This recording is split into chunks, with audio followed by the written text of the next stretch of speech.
Merci, merci Monsieur Pertuis. Alors, nous sommes presque gênés de vous avoir contraint en matière de temps, sachant que je voudrais quand même le signaler, vous nous arrivez directement d'Istanbul, vous étiez présent pour un colloque international et vous avez fait spécialement le déplacement pour être avec nous aujourd'hui. Donc merci de votre présence. N'hésitez pas à rester encore un moment avec nous si vous le pouvez, pour pouvoir participer à nos débats si vous le souhaitez, bien évidemment.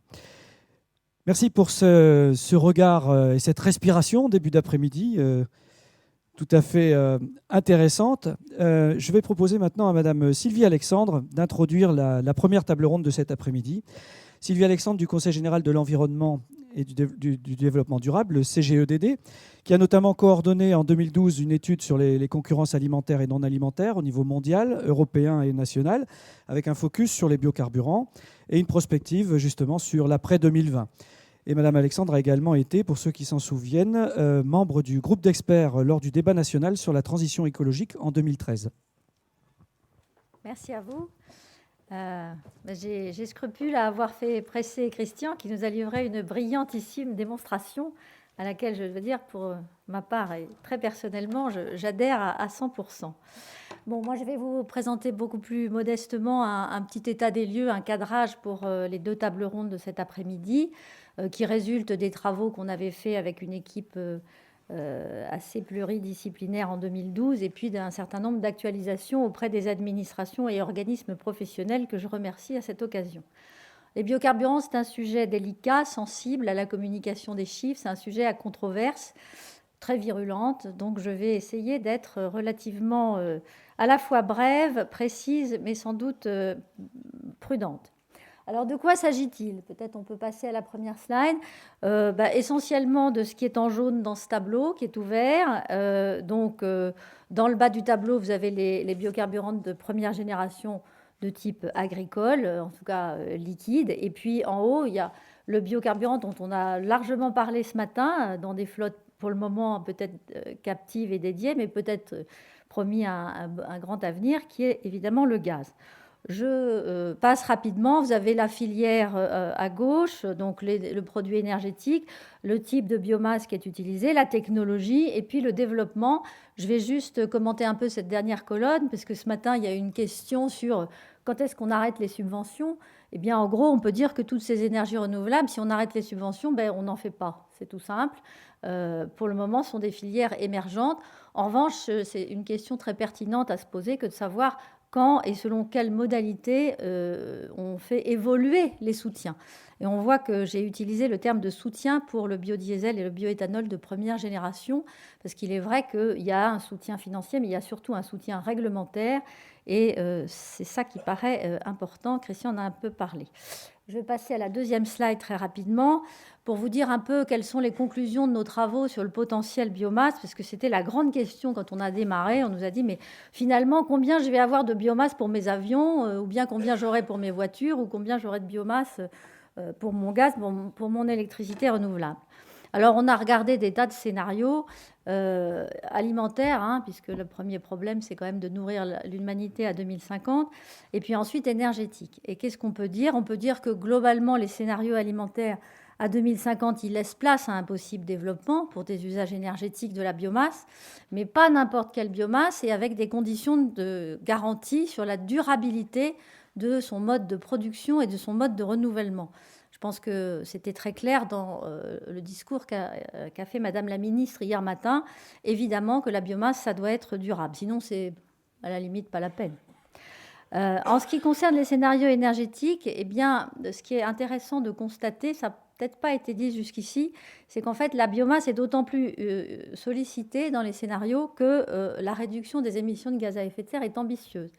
Quand vous regardez les scénarios de l'Agence internationale de l'énergie, vous voyez qu'il y a beaucoup plus de biomasse dans le scénario à 2 degrés que dans le scénario à 4 et dans le scénario à 6.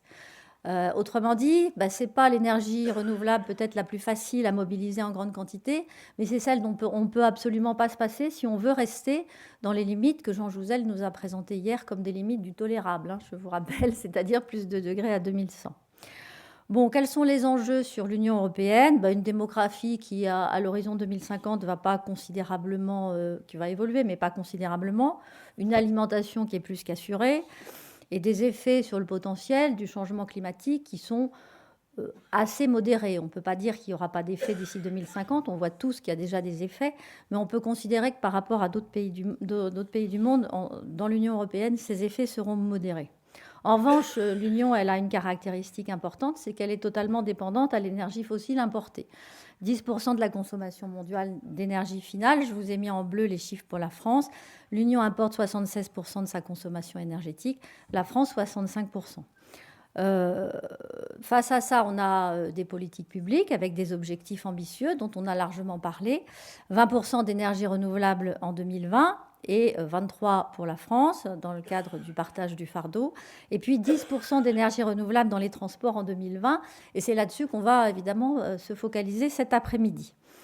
Pour la suite, c'est plus compliqué, c'est plus flou.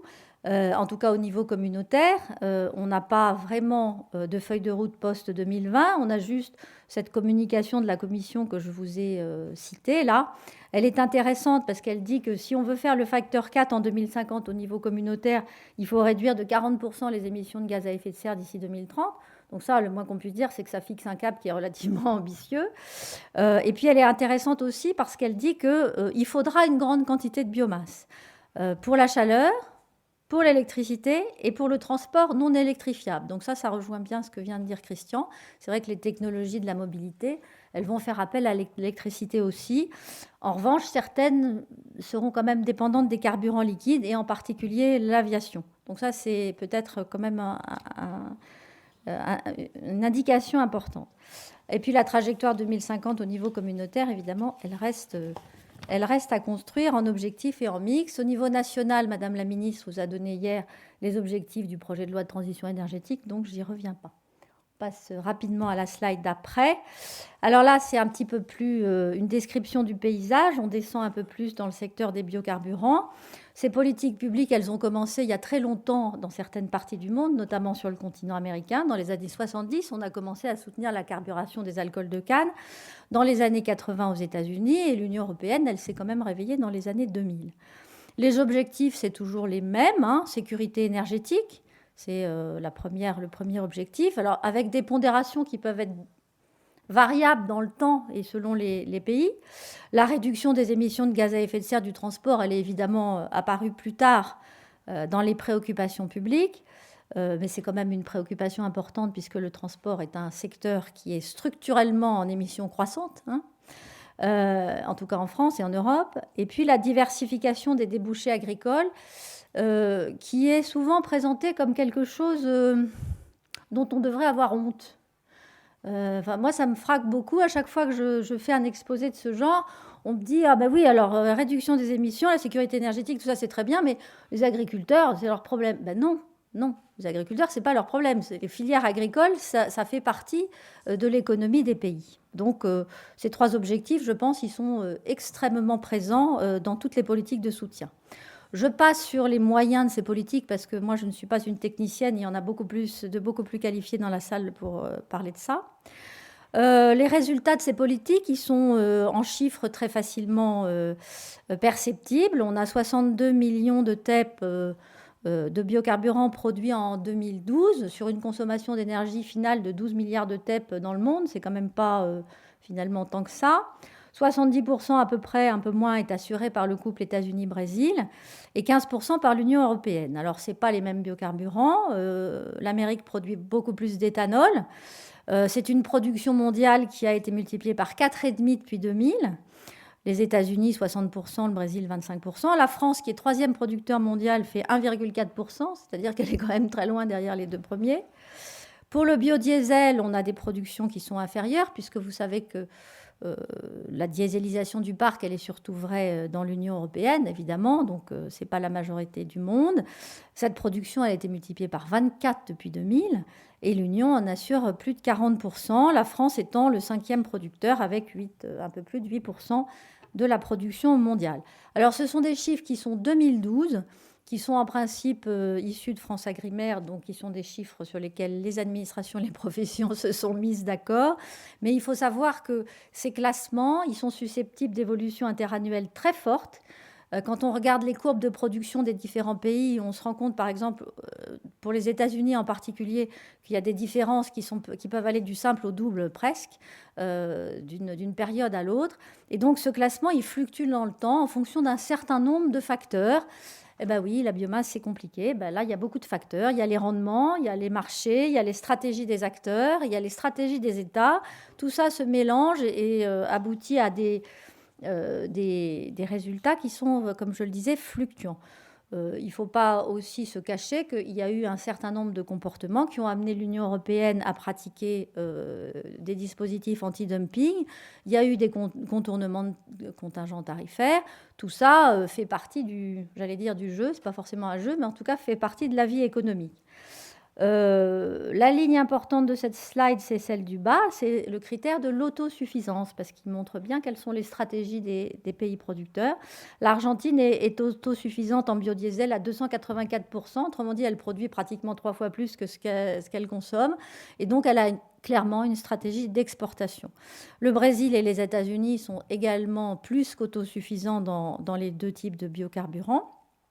Et la France, en 2012 toujours, elle est exportatrice nette de bioéthanol puisqu'elle produit 1,5 fois à peu près ce qu'elle consomme. En revanche, elle est importatrice nette de biodiesel. Ces chiffres-là, ils sont à relativiser, comme je vous l'ai dit tout à l'heure, parce que ça peut très bien varier fortement ça indique une tendance, mais ça peut varier fortement d'une année sur l'autre. Alors, la slide suivante, elle, je pense, se passe de commentaires. Elle permet de voir en bâton les productions et en flèche les échanges. En bleu, vous avez le biodiesel et en jaune, vous avez le bioéthanol. Donc on voit bien quand même que dans le monde, ce qui se passe, c'est qu'il y a des pays qui ont une stratégie d'exportation plus ou moins grande. Ce qui m'a intéressé dans ce slide, c'est que si vous passez un slide équivalent avec les pellets, les granulés de bois dont on a parlé hier, vous obtenez à peu près la même photographie, à peu de choses près. Ça mérite aussi d'être bien compris parce qu'on n'est pas forcément dans un contexte où on est les mieux armés sur la biomasse, en tout cas en termes de potentiel de production. Bon, j'avance sur les controverses, parce qu'on ne peut pas parler des biocarburants sans parler des controverses. Christian en a parlé.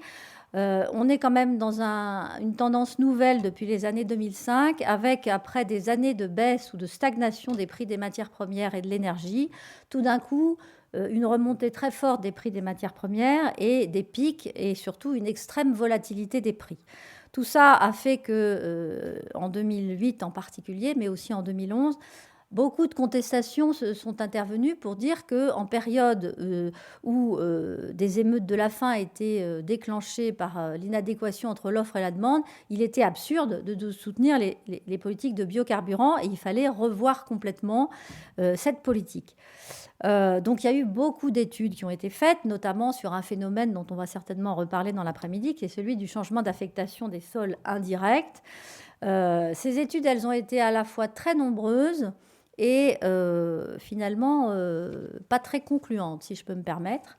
En tout cas, nous, ce qu'on avait constaté, c'est qu'à la lecture de ces documents, il y avait beaucoup de doutes sur la nature, sur l'ampleur, sur la responsabilité des biocarburants dans ces phénomènes, qui sont en réalité cumulatifs et dans lesquels les études ne prenaient en compte que la seule influence des biocarburants, alors que, comme l'a dit Christian, la demande alimentaire est de rang 1 par rapport à la demande en biocarburant.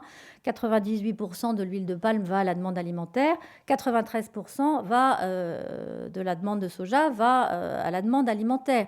On a fait faire une étude par la junior entreprise d'HEC qui montrait très bien que le facteur numéro 1 de l'évolution du prix de l'huile de soja, c'était la demande chinoise. Et que sur l'huile de palme, c'était la demande alimentaire indienne. Donc on voit bien qu'il y a de multiples facteurs et qu'il faut se garder d'étudier ces facteurs de façon séparée. Il y avait également la question de la réintégration des produits de l'alimentation animale, qui était en général pas faite dans les études. Tout ça pour dire que les contestations, finalement, apportaient plus de brouillard qu'elle n'apportait de lumière sur la question des changements d'affectation des sols. Au total, on peut dire que à peu près 1% de la surface agricole utile du monde est dédiée à la production de biocarburants en 2012, donc non déduit les coproduits d'alimentation animale. C'est un chiffre qui, je pense, est relativement consensuel. Je rappelle simplement qu'au niveau du gaspillage et des pertes alimentaires, la FAO a estimé en 2013 que ça correspond à peu près à 35% des surfaces de production agricole mondiale. Donc on voit bien qu'on n'est quand même pas tout à fait dans la même ordre de grandeur. Les contestations ont abouti néanmoins à des révisions, comme vous le savez, de la politique européenne en matière de biocarburants. On en est à la décision récente du Conseil qui limite à 7% l'incorporation de biocarburants alimentaires et au fait qu'il y a un rapportage obligatoire sur les effets de changement d'affectation des sols, mais pas de facteurs dans la directive et dans son application.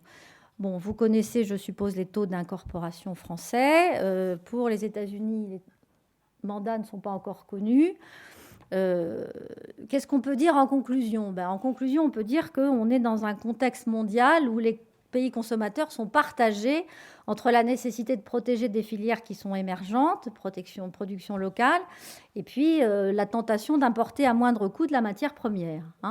Et puis, de côté américain, nord et sud, il y a une volonté tout à fait claire de stratégie d'export. Deuxième point, la volatilité des prix des matières premières agricoles. On peut penser qu'elle est malheureusement installée, même si ce n'est pas tellement agréable à faire comme constat.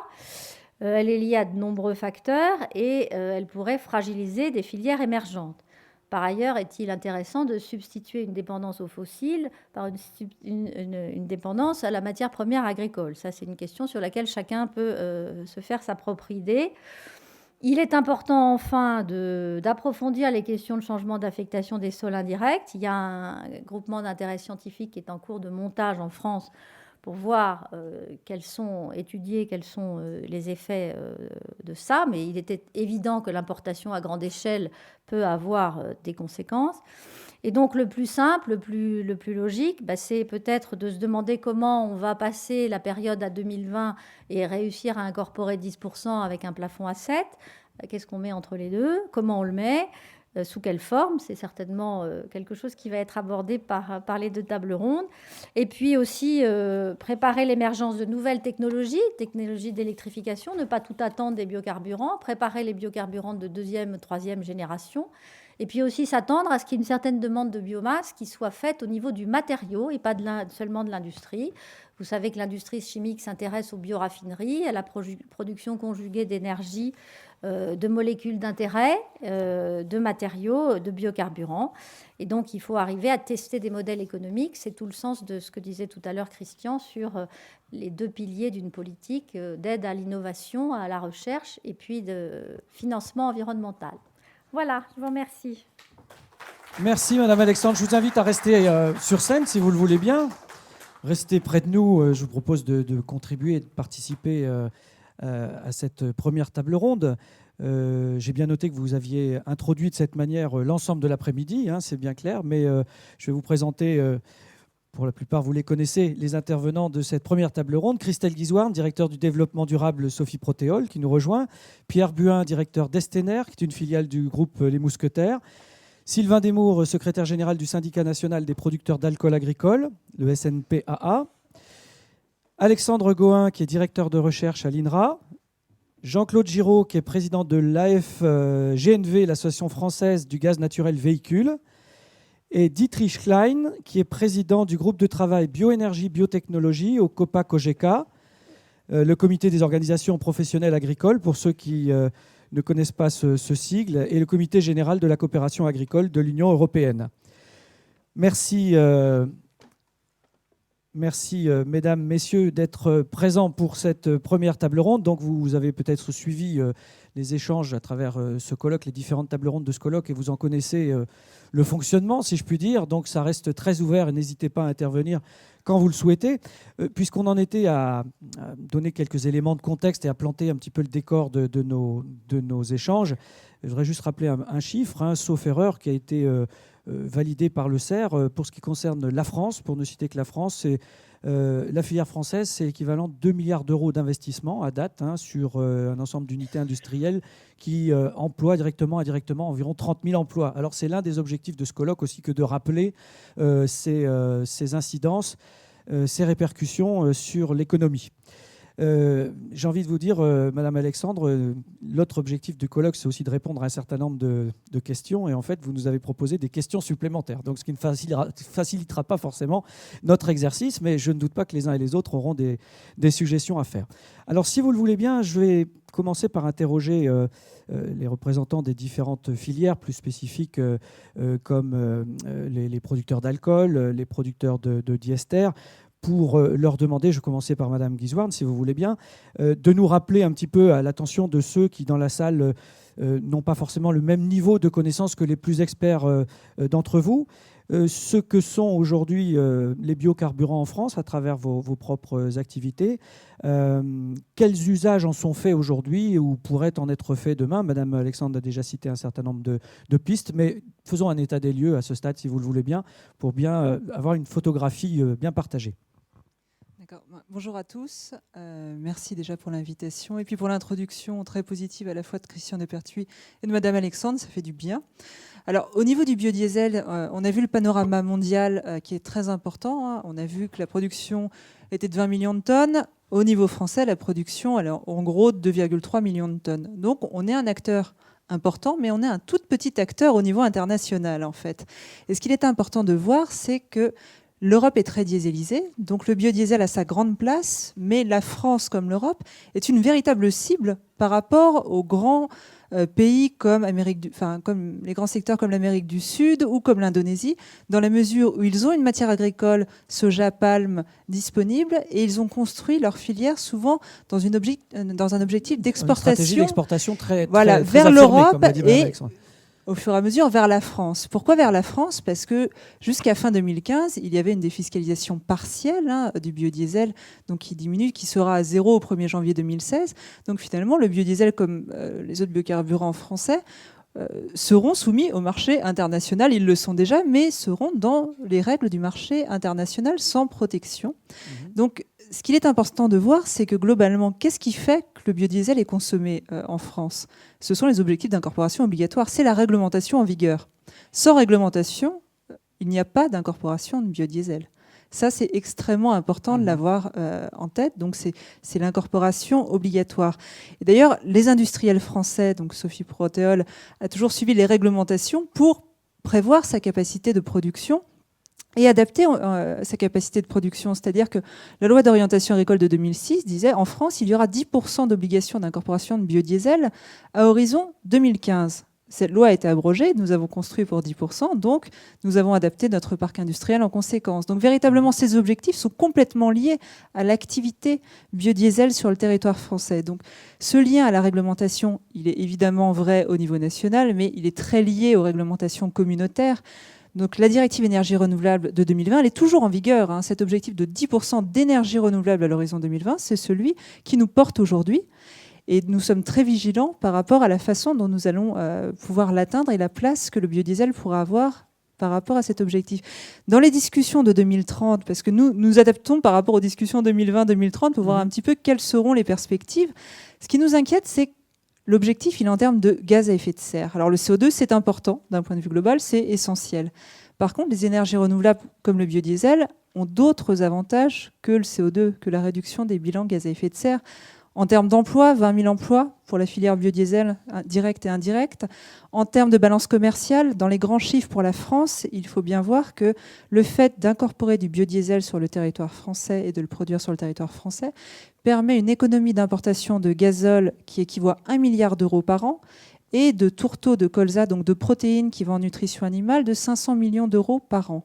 Ça, ce sont des faits, c'est quelque chose sur une base annuelle, et véritablement sont des fondamentaux de la filière en termes d'emploi et d'équilibre commerciaux. Là, ce sont des chiffres que vous nous donnez qui correspondent au parc actuel.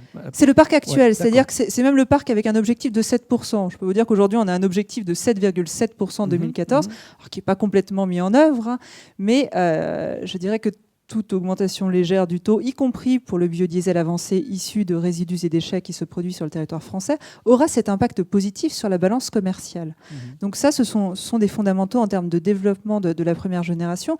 Et ce que je veux dire sur la première génération du biodiesel, c'est que nous considérons qu'elle aura toujours sa place dans le mix énergétique français. Pourquoi ? Parce que cette production de protéines qu'il y a par le biais de la production de biodiesel, pour faire simple, dans une graine de colza, il y a 40% d'huile et 60% de tourteaux qui vont en alimentation animale.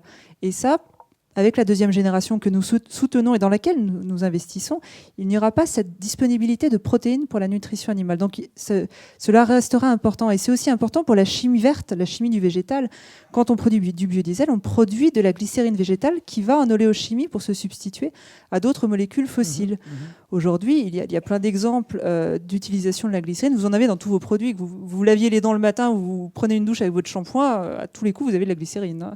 Et c'est grâce à la production de biodiesel. Et puis la première génération, je voudrais aussi indiquer que la première génération dit c'est le biocarburant, la première génération conventionnelle, il y aura la deuxième, la nouvelle, elle sera merveilleuse. La première génération d'aujourd'hui et de demain n'est pas la première génération d'hier. Il y a énormément de progrès qui sont faits depuis des années afin d'améliorer les bilans environnementaux.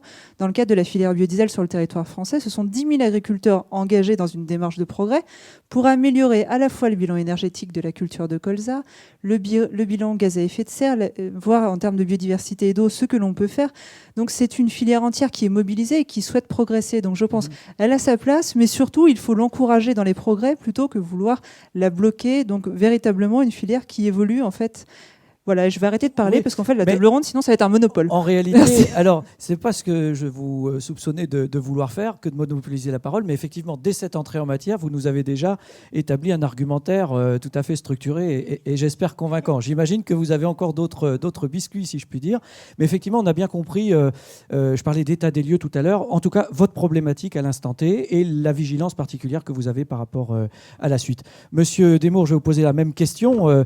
Nous avons déjà répondu à travers l'exemple du biodiesel à un certain nombre de réponses, mais pour ce qui concerne l'éthanol en particulier, qui vous concerne un peu plus précisément, je vais vous proposer la même approche, c'est-à-dire à l'état des lieux, peut-être pas jusqu'à aller dans l'argumentaire complet, mais effectivement, qu'est-ce qu'il en est de l'éthanol français aujourd'hui par rapport à la situation actuelle, de quelles données parle-t-on ?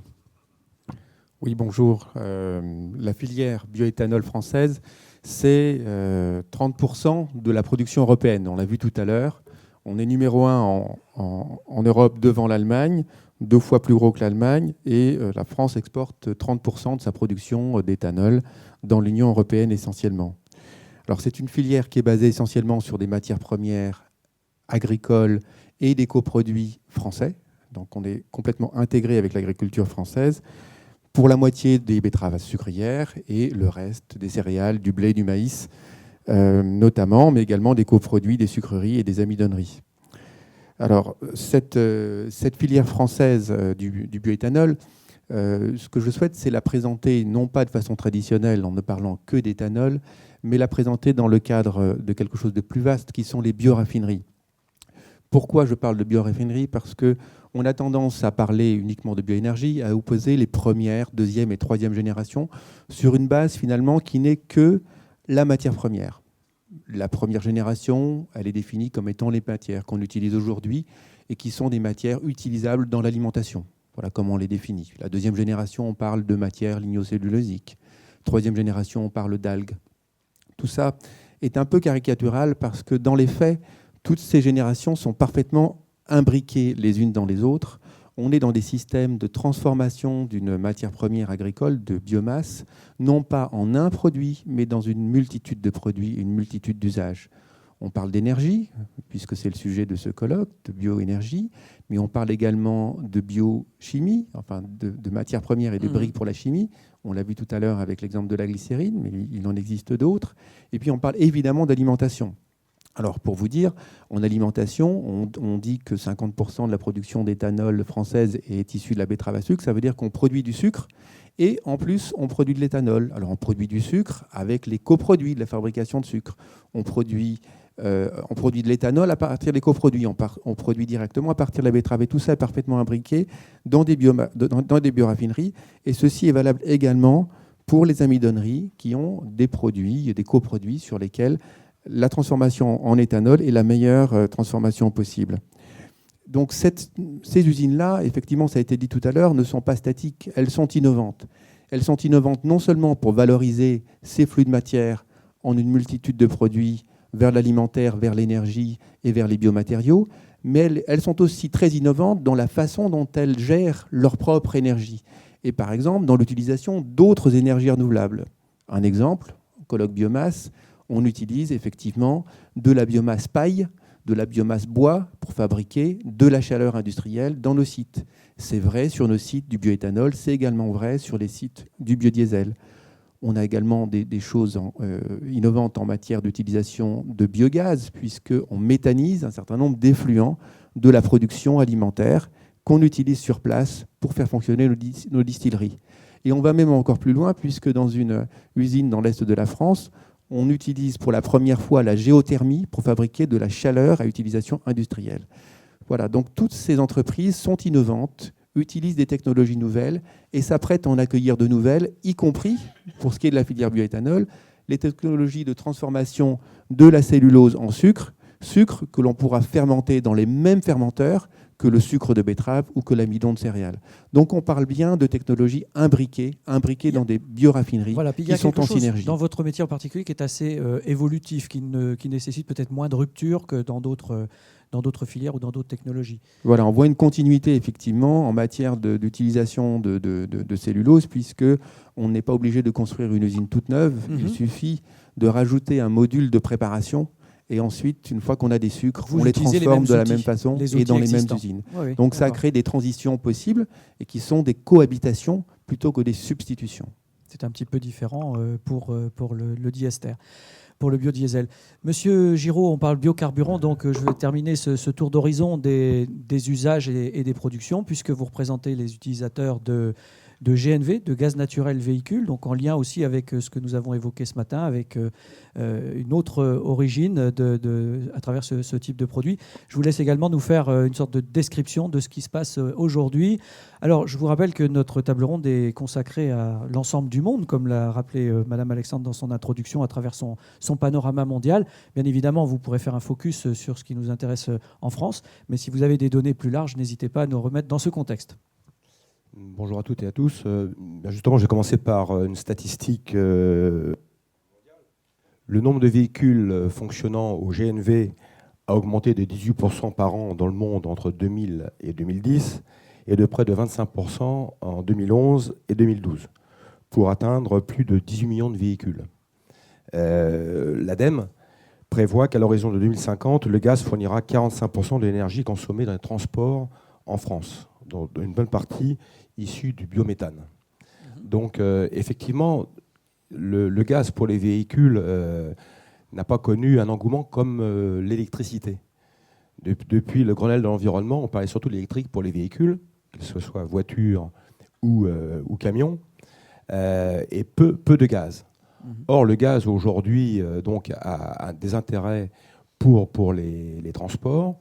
Et comme d'autre part, je suis directeur des affaires publiques de chez Renault Trucks, donc constructeur de camions, et qu'au sein de la FGNV, mes collègues et concurrents Scania, Iveco, MAN nous ont rejoints, ça prouve l'intérêt de tous les constructeurs européens sur ce carburant. À plusieurs titres, parce que c'est un carburant qui est économe, et surtout au niveau pollution, c'est ce qu'on recherche, un niveau de pollution inférieur aux normes Euro 6, applicables pour le diesel dans les camions depuis le 1er janvier 2014 et qui sont des émissions très strictes. Si vous permettez, quand vous parlez d'économie carburant économe, qu'on soit bien clair, c'est pour des raisons d'incitation fiscale, c'est par rapport au prix du carburant ou c'est par rapport à l'économie qui est faite techniquement dans sa consommation? Pour le prix du carburant qui est moins cher que le quand même, essentiellement, c'est bien, il y a diesel. Bien, effectivement, il y a bien quand même une incidence. Parce que pour le prix du camion, aujourd'hui, et pour le prix des véhicules, ils sont quand même plus chers à l'achat. Donc en coût de possession, justement avec le gaz qui est moins cher que le diesel pour l'instant, tant qu'il n'y aura pas des taxes qui viendront taxer fortement le gaz carburant, donc c'est intéressant, mais sur une longue période. Par contre, donc le gaz a aussi un intérêt au point de vue bruit. On n'en parle pas assez, sauf les politiques effectivement qui s'intéressent à leur ville Et un camion au gaz est beaucoup plus silencieux qu'un camion diesel. Donc, pour ça qu'aujourd'hui, on se développe. J'en profite quand même pour dire qu'en France, parce que peu de personnes le savent, 87% des marchandises le sont faites par des camions. Donc c'est quand même la part la plus importante. Et qu'aujourd'hui, la plupart des camions roulent encore au diesel. Propre depuis le 1er janvier, je le répète.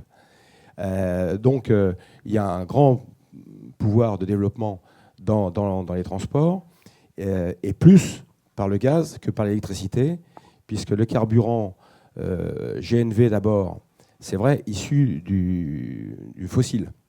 Mais avec le développement du biométhane, vous en avez suffisamment parlé précédemment, ça sera un carburant beaucoup plus propre, économie circulaire, économie non délocalisable.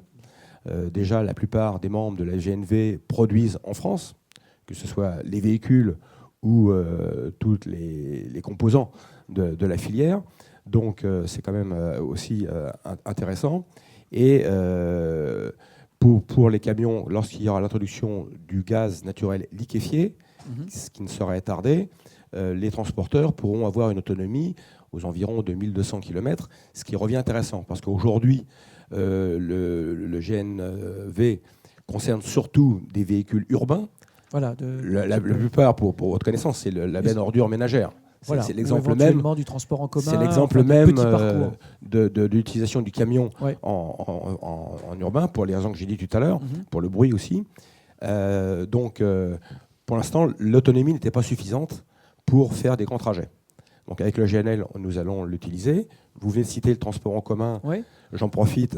J'ai été hier avec M. Mongin, donc, le président de la RATP, qui nous a confirmé qu'en 2025, 25% des bus de la RATP seront en gaz. Le reste en électrique, certes, mais 25% en gaz. Ce qui n'était pas sa position encore il y a quelques temps. Donc, ce qui prouve qu'aujourd'hui, le gaz revient en force dans les transports. Malheureusement, je dirais, et pour notre association et pour le gaz, les deux constructeurs nationaux de voitures n'ont plus pris cette option. Suite à ce que je disais tout à l'heure au Grenelle de l'environnement, ils sont plutôt développés sur l'électrique et l'hybride. Ils se sont éloignés. D'autres constructeurs étrangers, particulièrement en Italie, puisqu'en Italie, beaucoup de véhicules roulent au gaz, que ce soit la voiture ou le camion, depuis très longtemps, parce qu'ils sont aussi producteurs de gaz. Voilà, c'est une vieille histoire. C'est une vieille histoire en Italie. Donc, effectivement... Ils ont une culture du gaz qui est beaucoup plus ancienne. Donc, eux, ils se développent et leurs constructeurs se développent aussi. Donc, malheureusement, nos constructeurs français n'ont pas pris cette voie-là pour l'instant. Mais on se rend compte que l'électrique, qui a beaucoup d'avantages, je ne critique pas, et je n'ai pas l'habitude d'opposer d'une façon guerrière les modes, parce que chacun a son utilité. Mais il est vrai que pour revenir au transport urbain, l'électrique a son utilité aussi, parce qu'il y a une faible autonomie aujourd'hui. Il est impossible pour un camion de 40 tonnes ou même de 26 tonnes d'être électrique.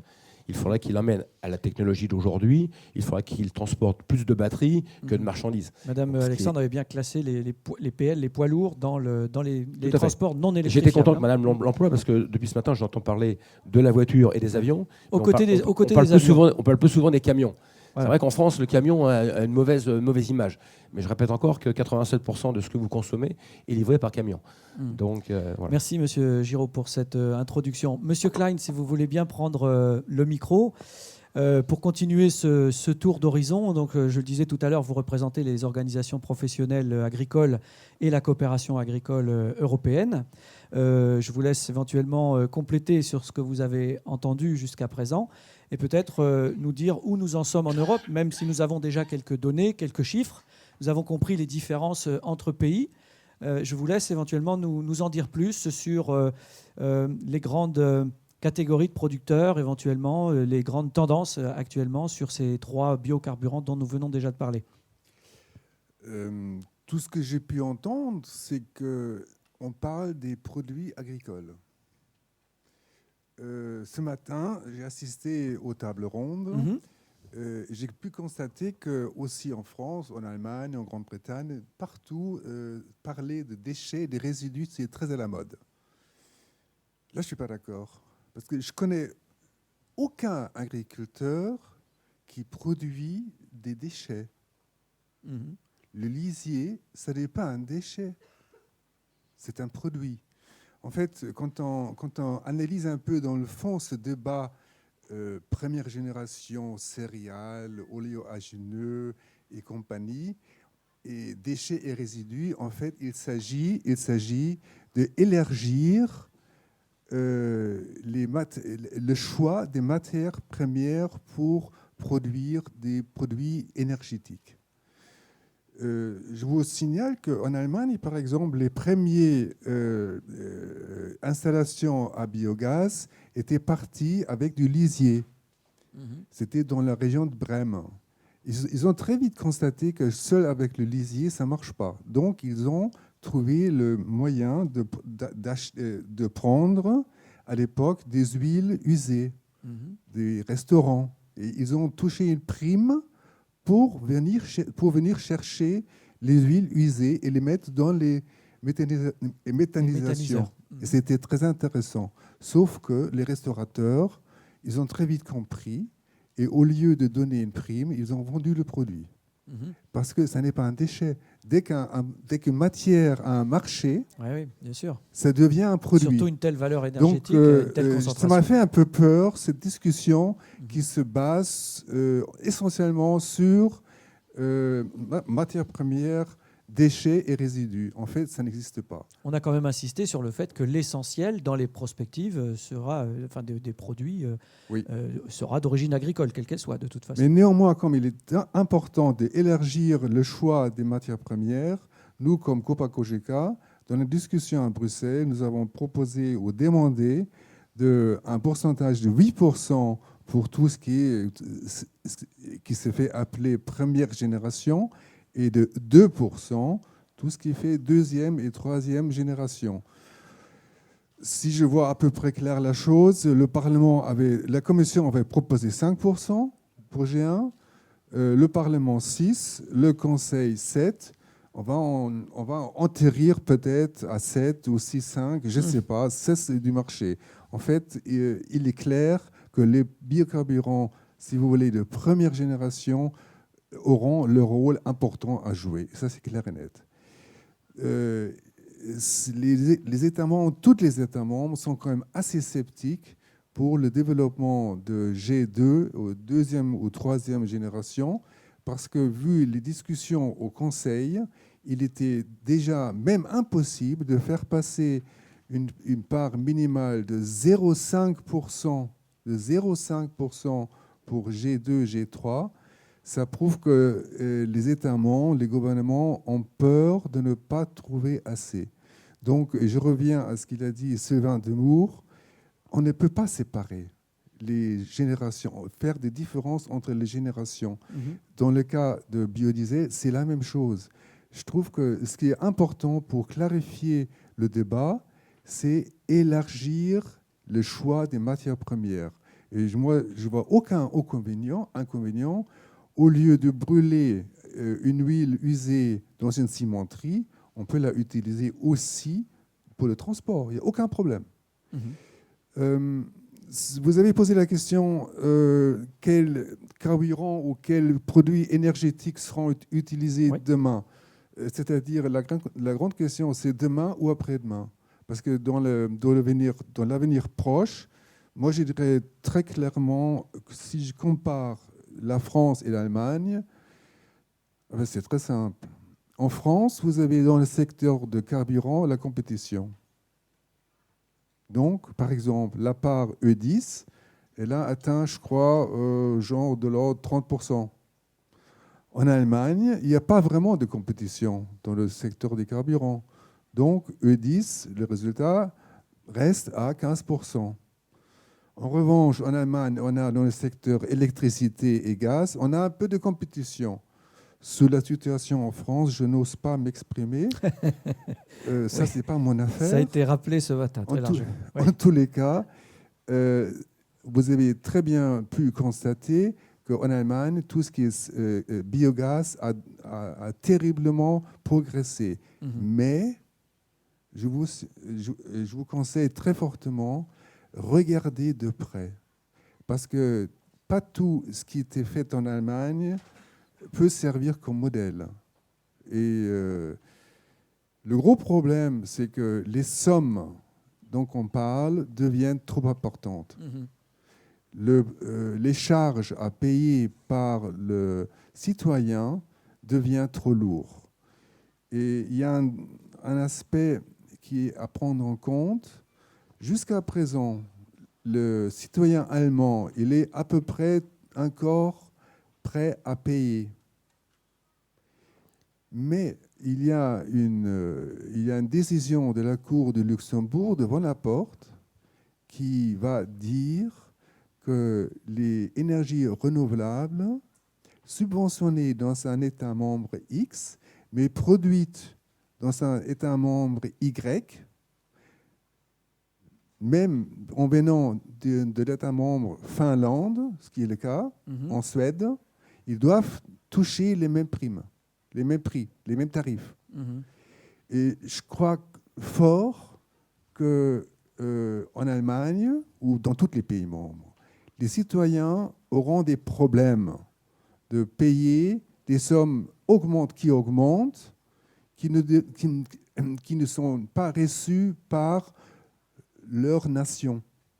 Je crois là, il y a un problème.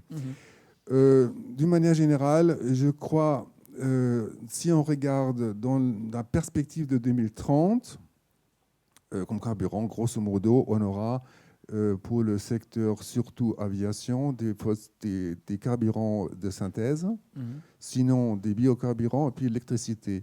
Et pour en finir, je vous signale que moi, je vois venir une ville de Paris, par exemple.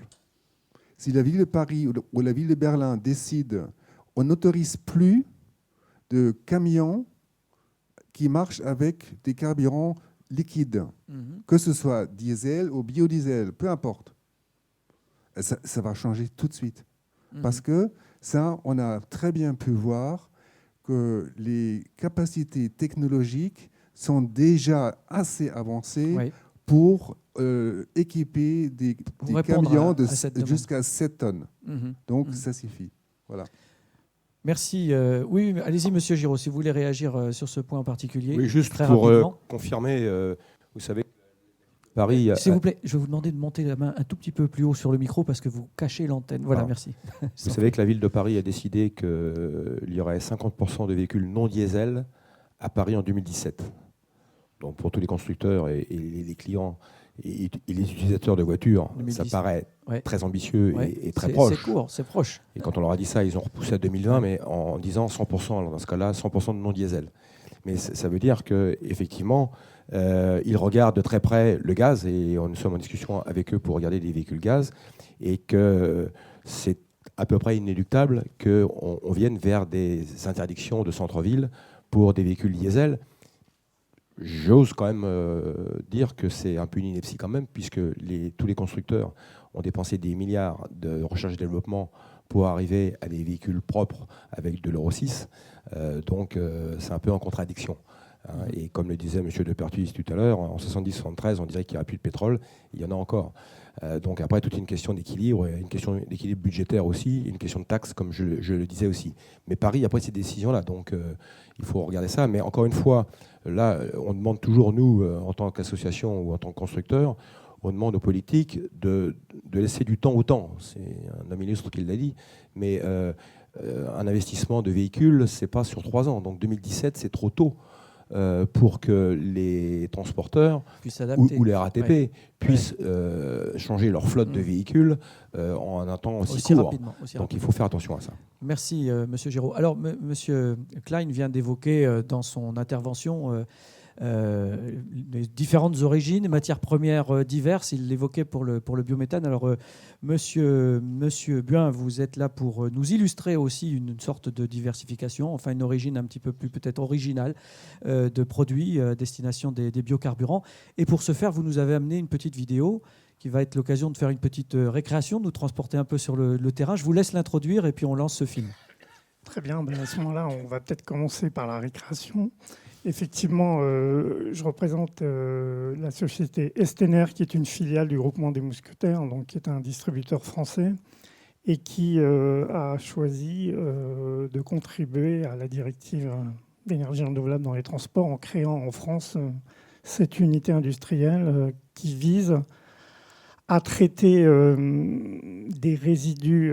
Le cœur de cible, c'est les résidus de la filière viande, donc avec les graisses animales qui sont produites par l'équarrissage, mais également les huiles alimentaires usagées. Donc je rebondis sur les propos de M. Klein qui parlait d'huile qui pouvait être brûlée. Eh bien, nous, on s'est complètement intéressé à ces gisements qui avaient peu de valeur et qui étaient peu valorisés pour choisir un procédé qui permet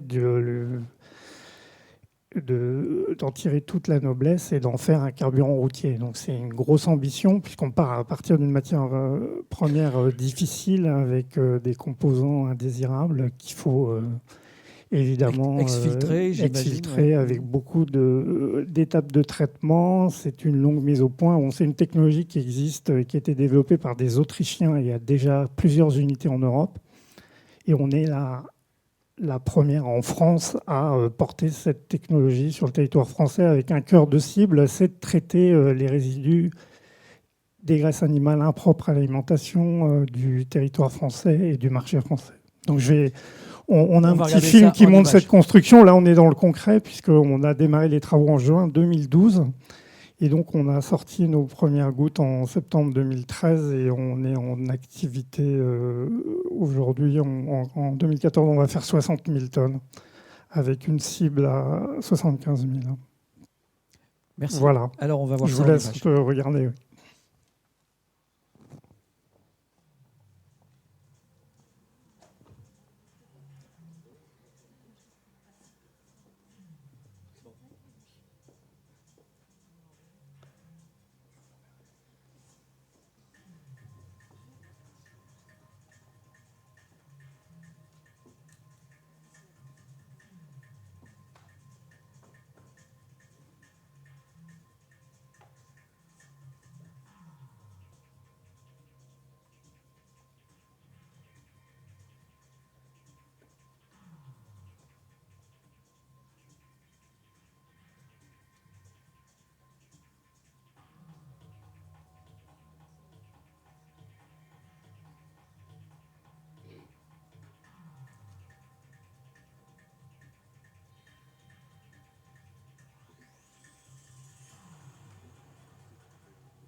Voilà.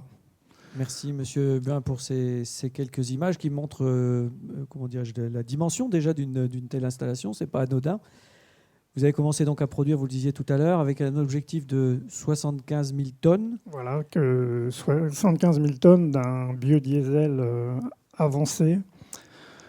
Donc, pour reprendre les termes de la directive, on est vraiment dans un marché de niche, puisque notre matière première sur le gisement français, c'est à peu près 100 000 tonnes de production. Donc, vous voyez, on est taillé à la production du marché français, enfin, la production des graisses animales françaises ciblées par notre activité. Et en termes de débouchés, quels sont vos clients Alors je vous disais, on est filiale des Mousquetaires,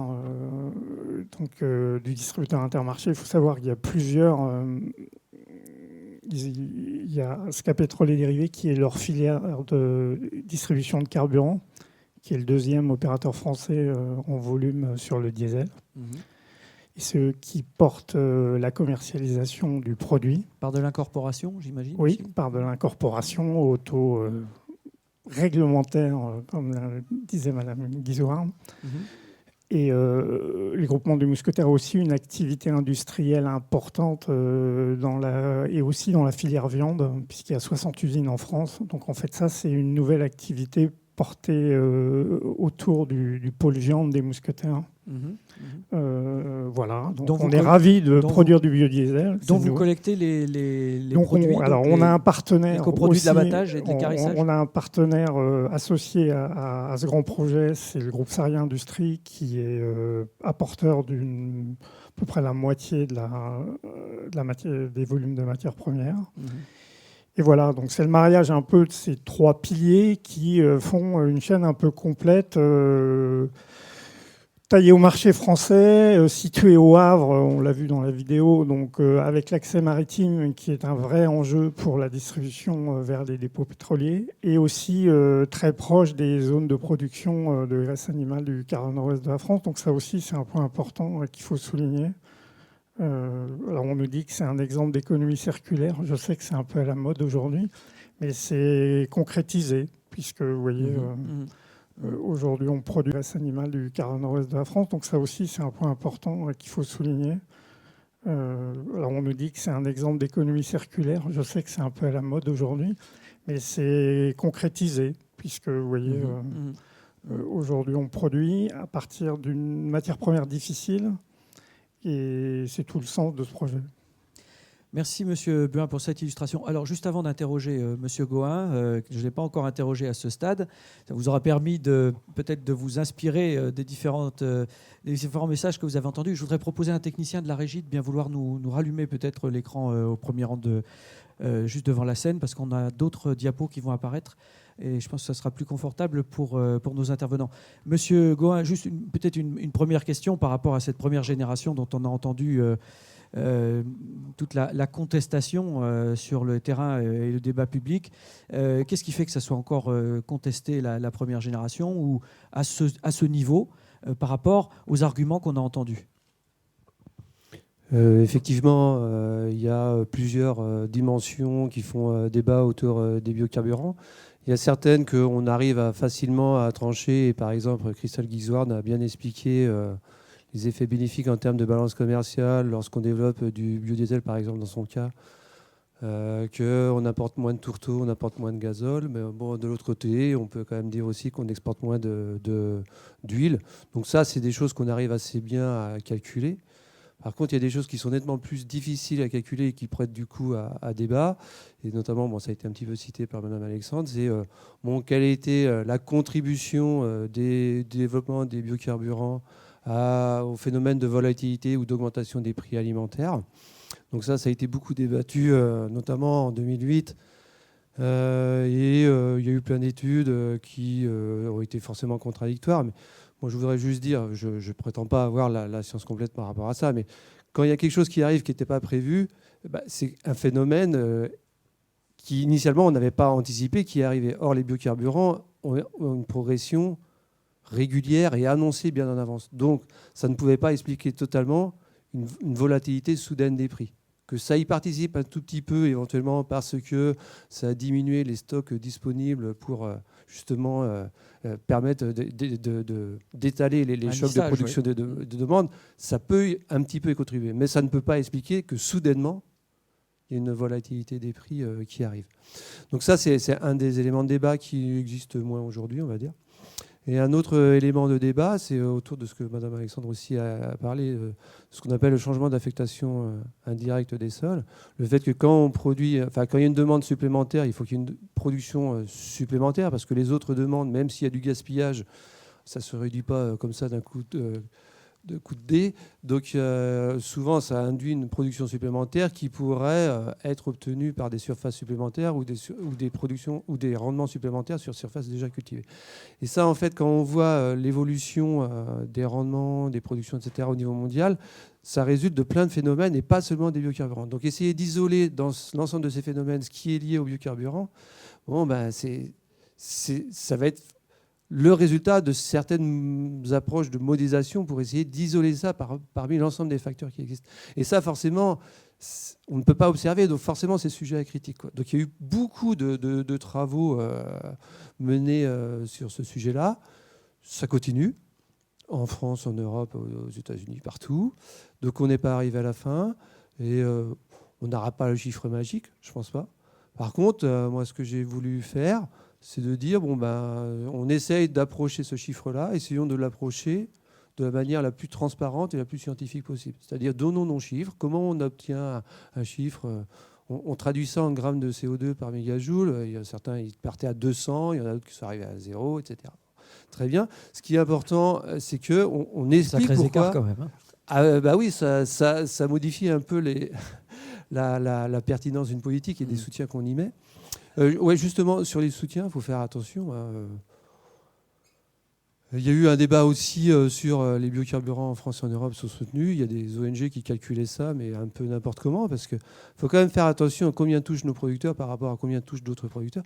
Et ce matin, j'ai bien aimé une question, c'était sur le biogaz, mais on peut faire la même sur les biocarburants. Mais quand est-ce que vous pourrez vous passer des subventions? Et il y a un argument qui n'a jamais été donné, je pense que c'est important de le dire, enfin qui n'a pas été... Enfin, si, il a peut-être été donné, mais pas assez fortement à mon avis, c'est que il y en a qui soutiennent énormément leur industrie, hein, pas que les Français et les Européens, hein, les autres aussi, quoi. Et nous, on n'est pas forcément plus mauvais que les autres, techniquement. Mais peut-être qu'on est moins compétitif parce qu'on était moins soutenus que les autres. Je pense notamment, là, il y a une négociation, on ne sait pas si elle va aboutir, mais il y a une négociation d'accord de libéralisation commerciale entre l'Europe et les États-Unis. Et il faut admettre que quand même notre éthanol est un petit peu protégé par rapport à l'éthanol américain. Mais pourquoi on est moins compétitif qu'eux? C'est peut-être parce qu'on a été moins soutenus qu'eux aussi, quoi. Donc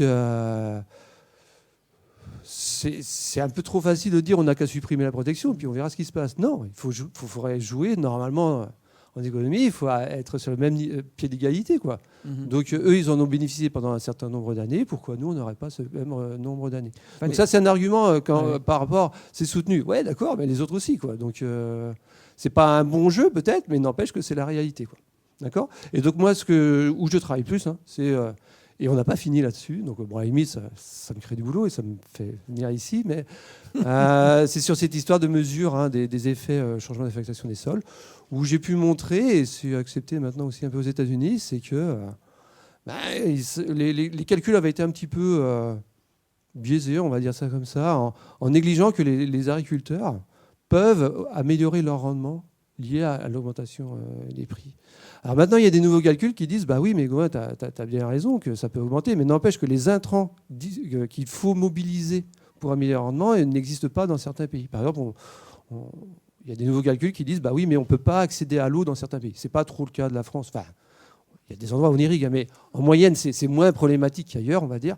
Et donc, il y a ailleurs, on nous dit bah oui, mais maintenant, on ne peut plus, en Inde, etc., on ne peut plus du tout augmenter les rendements parce qu'on n'a plus du tout accès à l'eau. Donc, c'est pour vous dire, on n'a pas fini. Et c'est quand même un problème mondial. Hein. Ce n'est pas un problème que local. Ouais.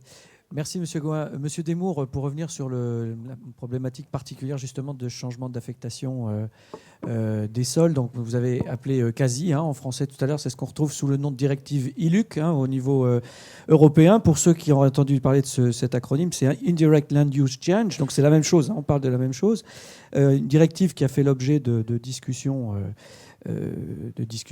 aiguës et parfois tendues, autour de laquelle on est en train de trouver un compromis, semble-t-il. Enfin, on aurait trouvé un compromis assez récemment.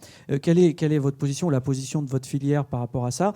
Et puis, vous avez même coutume de dire dans votre propre communication corporatiste, si je puis dire, que non seulement il n'y avait pas de concurrence, mais que c'était même favorable à la production alimentaire, donc que votre production, par exemple. Alors, vous voulez en faire la démonstration peut-être à cette occasion. Nous sommes tout oui par rapport à ça. Oui, donc la première chose à dire par rapport au débat actuel européen, c'est qu'on est dans un cadre. les bioénergies, le biocarburant se développe dans un cadre. C'est un cadre qui est donné par une directive qui dit qu'il faudra en 2020 avoir remplacé 10% de l'énergie consommée dans les transports par des énergies renouvelables. Donc on est bien dans quelque chose de fini, d'encadré, de limité. Le sujet ici dont il s'agit avec les questions de quasi ou autres, c'est de dire, eh bien, dans la façon d'atteindre ces 10%, on aimerait mieux qu'il n'y ait pas plus de 7% d'énergie provenant de tel ou tel biocarburant. Donc, nous, on n'est pas d'accord sur les chiffres. On estime qu'on peut aller au-delà sans faire de dégâts. Il y a des facteurs objectifs qui le permettent de le faire. Si on arrive à 7, si on arrive à 8, eh bien, on vivra dans ce cadre-là. Et notre objectif, c'est dans ce cas de le faire bien. De le faire bien, c'est-à-dire de faire des biocarburants performants, des biocarburants qui apportent des avantages, non seulement en matière environnementale, réduction de gaz à effet de serre, mais également en matière de disponibilité alimentaire. Puisque, comme vous me tendiez la perche, je vais le dire, effectivement, plus on produit de biocarburants, plus on produit d'alimentation, notamment pour les coproduits. Là, c'est mathématique. Chaque tonne d'éthanol produit à partir de céréales produit également des drèches de céréales qui sont riches en protéines et qui servent à l'alimentation animale. Donc comme pour les tourteaux. Et c'est également le cas, évidemment, pour les tourteaux de colza. Et on remplace également des tourteaux de soja importés. Donc on améliore l'indépendance protéinique de la France, qui est quelque chose d'important, et pour l'Europe dans son ensemble. Et puis dans nos filières, on produit également du sucre. Et avec le sucre, plus on sera éventuellement amené à produire du sucre en France, plus on aura des coproduits à faible valeur avec lesquels on sera content de trouver un débouché vers l'alcool. Donc on a bien des choses qui fonctionnent ensemble et non pas l'une contre l'autre. Et on est dans des cadres, c'est-à-dire on est dans des choses qui sont maîtrisées. On est dans des choses qui sont maîtrisées. Monsieur Pertuis a dit tout à l'heure, oui, le problème des soutiens, c'est que par moments, ça dérape et on va dans tous les sens. Bon. Eh bien, dans notre cas, on sait qu'on a un potentiel maximum et c'est dans ce potentiel maximum qu'on doit faire, qu'on doit démontrer qu'on améliore les bilans de gaz à effet de serre, qu'on améliore la sécurité énergétique, qu'on fait du bien pour effectivement l'indépendance alimentaire. Et quand on a atteint cet objectif, on peut parler du suivant. On peut éventuellement continuer à grossir. Et citons, en ce qui concerne nos biocarburants, par exemple pour l'éthanol, une particularité, c'est que quand on produit de l'éthanol à partir de sucre ou d'amidon, on fait de la fermentation, donc on a des petites bulles qui s'appellent du CO2 qui sortent du process. Eh bien, quand on capte ce CO2 va donc améliorer encore le bilan gaz à effet de serre, ce qui fait qu'on va se retrouver avec des bilans qui dépassent assez largement les limites imposées par la directive, qui seront de 50% d'économie en 2017. Donc 50% d'économie de gaz à effet de serre par rapport aux fossiles, c'est déjà pas mal. Quand on fait 10 à 20 points de plus, c'est encore mieux. Et ça, on sait le faire avec nos technologies. Merci, Monsieur Desmours. Je vais me tourner vers la salle, comme pour les autres tables rondes, pour proposer aux différents participants de s'adresser directement à vous. Je voudrais juste passer une dernière fois la parole à ce stade, et vous pourrez réintervenir quand vous le voulez, Madame Alexandre, pour revenir sur un des points de votre conclusion tout à l'heure. Vous parliez, je crois que c'était le premier point de votre conclusion, en disant... Je l'interprète de cette manière, on est dans une sorte pour les États, dans une sorte de schizophrénie entre la tentation d'acheter moins cher pour sa balance commerciale malgré tout, et puis pour l'intérêt de sa balance commerciale compte tenu des prix, et de maintenir et de protéger une industrie, une filière, pour ne pas dire autonome, en tout cas une filière locale, nationale ou européenne. Voilà. Alors quand je disais tout à l'heure en introduction que vous nous avez amené d'autres questions aux questions que nous avions prévu de poser, d'après vous, intuitivement, vers quoi pourrait s'orienter la tendance dans les années à venir ? C'est une vaste question. Probablement. Ce n'est pas forcément uniquement les États. D'ailleurs, on voit bien que la mondialisation des échanges, c'est un fait. Donc, des filières, des chaînes de valeur se sont construites sur... on le disait ce matin, dans une éolienne, il y a des composants qui viennent de toutes les parties du monde et puis il y a un assembleur. Bon, aujourd'hui, on parle beaucoup d'économie circulaire. Madame la ministre en a parlé. On sent bien qu'il y a un souci de réindustrialisation, de garder et de valoriser du capital, du potentiel naturel, de conserver des emplois, d'en créer. Tout ça est un contexte nouveau. Il y a aussi des urgences environnementales. Le débat entre déchets et produits, on voit bien qu'il est tout à fait central. Parce qu'à partir du moment où vous êtes un déchet, vous n'avez pas de valeur, puisque de toute façon, vous êtes condamné à la poubelle ou à l'élimination, à l'extermination. Si vous êtes un produit, vous avez de la valeur. On va commencer à faire monter les enchères, en quelque sorte, évidemment. Donc tout ça bouleverse pas mal les habitudes des États et les habitudes des filières économiques. Je crois que c'est intéressant de se poser la question des stratégies en matière de bioéconomie et pas uniquement de bioénergie. Nous, au Conseil général de l'environnement et du développement durable, nous avons proposé à l'administration du MED, à plusieurs directions, de faire une sorte de parangonnage dans les pays de l'OCDE des stratégies de bioéconomie. Où en sont les États développés? Quels sont les éléments de recherche, de politique publique? Font-ils de la fiscalité carbone? Comment? Où? Pour quelle production? Où sont leurs avantages comparatifs? On voit bien qu'on est dans un autre débat, un autre mode de pensée qui est peut-être un peu inégalement partagé entre les différentes sphères publiques, privées, et puis même, je veux dire, entre les différents États. On voit bien qu'il y a des degrés de maturité différents. Voilà, moi je vais certainement pas répondre à une question que je pose. J'imagine. En tout cas, pas pour l'instant. Merci, Madame Alexandre. Je me tourne vers la salle avec une petite précision concernant notre temps d'échange. Comme vous le savez, la journée va être clôturée un petit peu plus tôt aujourd'hui par l'intervention du ministre de l'Agriculture. Donc nous allons devoir consacrer un tout petit peu moins de temps aux échanges. Pour la table ronde qui suit, nous aurons peut-être un petit peu plus de temps puisqu'il y aura moins d'intervenants. Donc n'hésitez pas à garder vos questions pour la suite si vous le souhaitez, si vous n'avez pas pu vous exprimer dans cette première partie. Y a-t-il des mains qui se sont levées? Merci monsieur de vous exprimer en prenant le temps de vous présenter rapidement, s'il vous plaît. Bonjour, merci pour ces interventions. Frédéric Bernard du Havre Développement. Je voulais revenir sur le point qui avait été abordé des 50% de réduction de gaz à effet de serre par rapport aux produits fossiles à l'horizon 2017. Actuellement, c'est 35% qui est demandé. Les premières générations, pour l'instant, passent ce cap. C'est vrai qu'à l'horizon 2017, elles vont être un petit peu mises en difficulté. Dans la directive européenne, on voit que les pistes sont le changement des combustibles, notamment, utiliser par exemple les coproduits pour alimenter les usines. Est-ce que dans 3 ans, les unités de première génération pourront toutes s'adapter à cette contrainte? Et quand est-ce que les unités de seconde génération pourront prendre le relais? Une question. Allez-y, Madame Guizouard, n'hésitez pas. Prenez le micro pour répondre à monsieur à cette question très détaillée. Oui, donc merci pour la question. En termes de bilan gaz à effet de serre, ce qui est important, c'est que les efforts sont à faire au niveau agricole et industriel, mais avant tout au niveau agricole, parce que dans le bilan global d'un biocarburant, ce qui pèse dans les 2/3 à peu près du bilan, c'est le bilan de la culture de la matière première.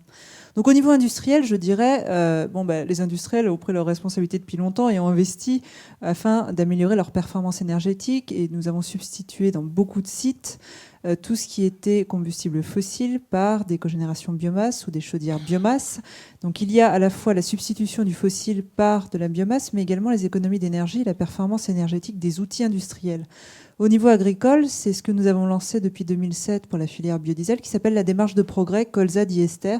Donc nous avons réuni 10 000 agriculteurs français pour lesquels il y a un bilan gaz à effet de serre qui est fait tous les ans sous l'égide de l'Institut technique de la filière Le Cetium. Des plans d'action, des plans d'amélioration obligatoires qui sont mis en œuvre parce que évidemment l'échéance de 2017 est importante et l'idée n'est pas d'avoir les agriculteurs qui auront toujours la possibilité d'avoir le débouché biodiesel et ceux qui ne l'auront pas, c'est que tout le monde puisse avoir ce débouché. Donc nous accompagnons l'ensemble de la filière qui est mobilisée pour cela. Alors c'est pas si facile parce qu'il y en a qui partent de très bas, il y en a qui sont très hauts. Mais globalement, il y a ce mouvement d'ensemble qui a été initié depuis 2007 et pour lequel nous pensons qu'avec à la fois les efforts industriels et les efforts qui sont réalisés au niveau agricole, nous passerons ce seuil de 50% sans trop de difficultés et avec l'ensemble des personnes. Merci pour cette réponse. Question suivante. Je ne sais pas si vous avez eu déjà le micro. Monsieur, non, pas encore. Il va vous parvenir immédiatement. Merci de vous présenter. Bonjour. Ramani Abdelkader, je suis encore étudiant en Master 2 à l'Université de Paris-Nord. Tout à l'heure, le professeur Christian a parlé des nouvelles technologies et des travaux de recherche. Et en fait, mon travail s'inscrit dans ce cadre. Je travaille sur la valorisation de biogaz, ici de la méthanisation des déchets en biocarburant. Et on développe aussi un procédé d'élaboration de catalyseurs destiné pour ce procédé. Le procédé d'élaboration de catalyseurs est basé sur le plasma spray.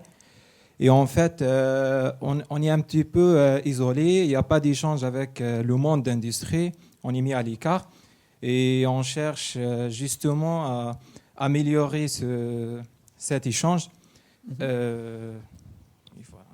Voilà, vous faites profiter de cette tribune Voilà, quelque part pour faire appel un petit peu de à des partenaires. Ben, vous avez raison de le faire. Merci de votre présence déjà et de votre intérêt pour ce colloque. Alors j'imagine que, je ne sais pas qui pourrait se faire l'intermédiaire avec vous, le CER peut-être, donc le syndicat des énergies renouvelables, pour vous amener à vous rapprocher, vous permettre de vous rapprocher des acteurs concernés. En tout cas, votre appel aura été entendu, je suppose, et puis vous pourrez rencontrer d'autres personnes, je pense, à l'issue de ce colloque. Merci pour votre intervention. Question suivante. Y avait-il d'autres mains qui s'étaient levées que je n'aurais pas vues? Pas à ma connaissance. Écoutez, je vous en remercie parce que ça va nous arranger en termes d'horaire, mais ceci ne vous empêchera pas de vous exprimer un peu plus avant. Oui, Monsieur Desmours et Monsieur Klein, évidemment, vous pouvez reprendre la parole avant la fin de cette table ronde, bien sûr. Juste une précision pour qu'il n'y ait pas d'ambiguïté, comme on a parlé de tarif de rachat tout à l'heure. Évidemment, il n'y a pas de tarif de rachat dans les biocarburants. Donc je pense que la plupart d'entre vous le savent. Hein. Donc on est bien sur une situation où on développe un marché potentiel, hein, qui est incitatif, avec un dispositif fiscal incitatif, mais il n'y a pas de garantie absolue que ce marché existe. Il y a, disons, de fortes chances. Et ensuite, c'est la loi du marché. C'est la loi de l'offre et de la demande qui fixe un prix. Et ça change énormément les choses par rapport à d'autres filières dans lesquelles on peut compter sur une visibilité économique qui est beaucoup plus assurée. Et ça nous amène effectivement à être extrêmement attentifs à toutes les questions commerciales d'importation, de respect des règles en matière de droits de douane, de contournement, de règlements divers et variés, et de mise en œuvre également de nos produits dans les carburants. Et j'en profite pour indiquer qu'on fait un gros effort avec les partenaires distributeurs et clients distributeurs de carburants pour mettre en place le samplon 95E10, hein, qui a déjà 30% de part de marché, mais qui n'est que dans une grosse moyenne station sur 2. Donc il y a encore 1 sur 2 hein, qui ne propose pas le 10, donc il faut y aller. Et puis pour le 85, même chose, on développe les stations, on a 150 stations de plus depuis 18 mois, mais il faut encore aller plus loin. Et c'est ça qui nous permettra d'atteindre l'objectif de 7% et quelque part aussi d'assurer les objectifs de la France tout en préservant des filières industrielles françaises qui créent près de 10 000 emplois sur le côté de la filière éthanol. Merci Monsieur Desmours pour cette précision, pour ce rappel. Monsieur Klein. Je voulais répondre un peu à la question... à la question concernant la réduction des émissions à effet de serre. Je crois qu'il faut voir qu'en Europe, il n'y a pas seulement la directive énergie renouvelable, il y a aussi la directive qualité des carburants qui prévoit une réduction des émissions à effet de serre de l'ordre de 6% jusqu'à 2020. Il y a un seul pays qui a mis en place cette directive, c'est l'Allemagne. Donc en Allemagne, à partir du 1er janvier 2015, il n'y aura plus de quotas ou de biocarburants. Il y aura seulement une obligation de réduction des émissions à effet de serre des carburants de 7 ou 6%. Bon, qu'est-ce que ça veut dire? Ça veut dire que, et là je rejoins M. Desmours, c'est le marché qui va jouer son rôle, parce que dans le marché joue un rôle important, pas le prix par litre, mais le prix ou les coûts de réduction des émissions à effet de serre, combien euros au cent par tonne de CO2. Et là, vous allez voir, on ne parlera plus de 35% des réductions ou de 50%. Jusqu'à présent, on a déjà dans le NABISI, le système allemand, pour les biocarburants, des biocarburants issus sous base de maïs agricole avec une réduction de 95%. Merci, Monsieur Klein, pour cet avant-dernier message, parce que je vais me tourner vers Madame Alexandre de nouveau une dernière fois à ce stade pour une sorte de mot de la fin. Mais c'est juste, Madame Alexandre, pour revenir sur votre présentation, encore une fois, où un chiffre m'a vraiment laissé perplexe tout à l'heure, quand vous avez voulu situer les surfaces agricoles occupées dans le monde pour la destination des biocarburants. Vous avez, à côté de ce même chiffre, rappelé que gaspillage et pertes alimentaires au niveau mondial représentaient à peu près 35% d'équivalent des terres agricoles. Alors je me suis posé la question quand même de savoir si dans les simulations prospectives qui sont faites pour les décennies à venir, est-ce qu'on tient compte d'une réduction en même temps de cette partie de gaspillage et de pertes, ou est-ce qu'on part sur cette même base? Parce que ça laisse vraiment pantois que de voir que, en gros, un tiers de ce qui est produit en termes d'aliments, finalement, n'est pas utilisé comme aliment. Enfin, c'est quand même quelque chose... Je ne peux pas m'empêcher de faire le lien avec le sujet de ce matin, avec la méthanisation, par exemple. Quand on imagine, ça fait quand même des milliards de tonnes de matières, même fermentescibles, potentielles pour ce type d'application. Enfin, ça laisse quand même rêveur. Est-ce que ces chiffres ont été pris en compte dans les prévisions? Oui, enfin, de mémoire, dans les scénarios alimentaires à 2050, effectivement, il y a des hypothèses de réduction des gaspillages. Mais il n'y a pas que ça. Il y a, par exemple, dans les pays en développement, toute la partie d'alimentation animale qui va à la traction animale pour produire de l'agriculture, oui, de l'énergie de traction animale, comme nous on faisait avant la mécanisation de l'agriculture. Et si on mécanisait cette agriculture, si on investissait dans la mécanisation, de la modernisation des pays en voie de développement, eh bien, l'équation changerait également considérablement. Donc, je crois qu'il faut être attentif à ce que disait M. Gohin. Il y a de multiples facteurs et le système de la biomasse est un système qui est interconnecté avec différents fils sur lesquels vous tirez, et puis il y a un petit grelot qui s'agite à l'autre bout du système. Et en fait, aucun des fils n'est indépendant des autres, hein. Donc il y a plusieurs vecteurs de progrès, évidemment. Il y a les progrès de rendement dont on a parlé, les progrès environnementaux dont on a parlé. L'agriculture, c'est un formidable, c'est vrai en France, mais c'est vrai aussi dans le monde, heureusement, c'est un formidable secteur de progrès technologique. Et on ne le dit pas assez. On a une vision qui est trop statique. Hein. Segmenté aussi. Et segmenté, voilà. Donc il faut bien avoir en tête que des soupapes de sécurité, il y en a. Il y a des menaces, bien sûr, mais il y a aussi beaucoup de voies de progrès. Évidemment, quand on fait de la modélisation et de la scénarisation de prospective, c'est vrai, on a un peu tendance à prendre ses désirs pour des réalités. On suppose un peu, quelque part, le problème résolu, mais c'est exactement ce qu'on fait sur la scénarisation énergétique aussi. Hein. Merci Madame Alexandre, merci Monsieur de Pertuis d'être resté avec nous également pour entendre la suite de ces débats. Je vais vous proposer de remercier par quelques applaudissements également nos intervenants. Le temps pour eux de rejoindre la salle.